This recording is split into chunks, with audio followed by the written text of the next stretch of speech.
appreciate comrades from the media. We have had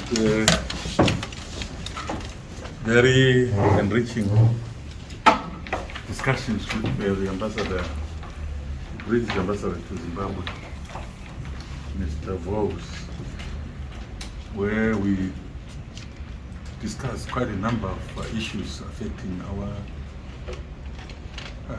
relationship, ranging from sanctions,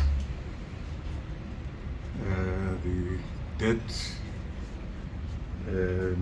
clearance issues, and generally political and governmental issues. But I think for more details, I will refer you to the ambassador for his appreciation of our discussions. Ambassador. Thank you, Your Honourable. Yes, I was pleased to meet the Secretary General this morning. This is part of a range of calls that I'm making as the new British Ambassador on leaders from all parties. We discussed, I welcomed his and his team's views on the UK-Zimbabwean relationship. Thank you.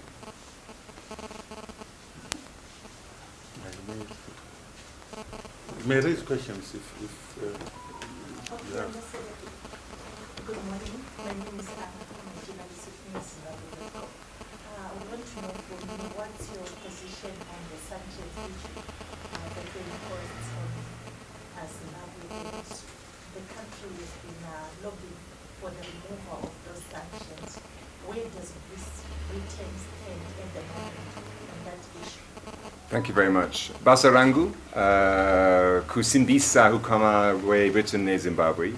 And so my role is to do what I can to strengthen the relationship between Britain and Zimbabwe. There are lots of issues we talked about, but I think it's better that we have those discussions with the government and political parties rather than broadcast across the media. So I look forward to discussing those in the coming weeks and months with the government. Thank you. Ambassador, Anis Masam from ZFM. You talk about the just ended Zimbabwe harmonized elections and maybe you could share details on that. In the course of the conversation, which I think was a very free and frank discussion about the UK and Zimbabwe and our relationship, I referred back to my minister, Minister Mitchell's statement, so the UK statement back in September on the elections, which commended the peaceful nature in which the elections were conducted, but shared some of the concerns raised by the Election Observer Mission reports, and we talked about that, and we talked about the recent SADC report and the future reports to come. And on the issue of concerns, how do you expect the government and the ruling government to address those concerns as Britain?